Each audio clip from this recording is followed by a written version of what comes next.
The boar we're going to finish up the tour with here is Jaws. Jaws is about a 3 or 4 year old boar here, sired by Never Before on a curtain call sow from Nate Jaworski. We can't probably put into words the value we find in Jaws and what he does, what he brings to the table for making elite crossbred females. He is one that came along a year before Tarantino, and ever since Tarantino has been here, probably has gotten overshadowed by him. But though anybody who's got Jaws sows will tell you those sows are absolutely incredible. They're some of the best generators for people. They're some of the best ones in the crate.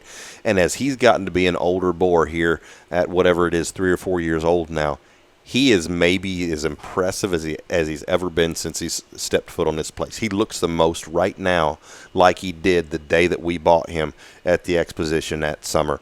This is a absolutely incredibly heavy-duty, heavy skeleton, loose-made boar. He's a little bigger outline. He'll sire those hogs that are a little bit greener, but those hogs mature into great, good, big ones.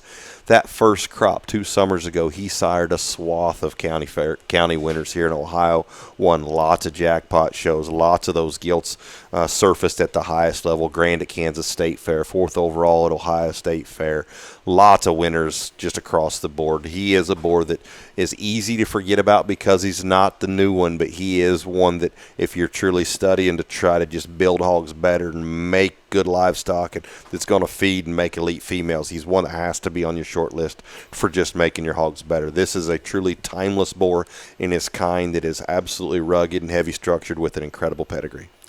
Well, Jaws is a perfect way to round out our boar parade because he is just one that's easy on the eyes, easy conversation piece, and speaks for himself. You read into his pedigree. That was a phenomenal pedigree boar that then as you look at him phenotypically, it all fits together. And Mike's right. I mean, this boar looks as good today as he ever has. His looseness of skeleton, his heaviness of structure. That one's skull is just to die for in terms of big, wide, and flat. And then to be able to have still that attractive type of a jawline.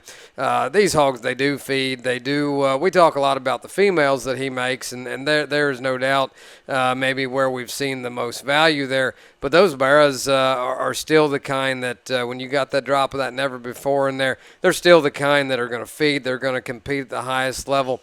One that we just can't forget about. We've got to keep breeding sows to him. I know, the gilt that Maya showed that was 3rd overall heavy at Perry would have been out of a Jaws sow.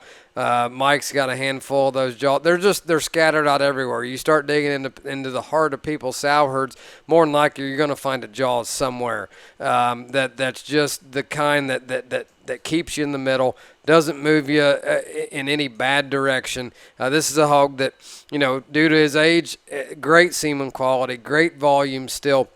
We're very blessed to have that, but we've got to make sure we get him used and we get as many of those females in production as we can because this one still as relevant today as the day that we purchased him.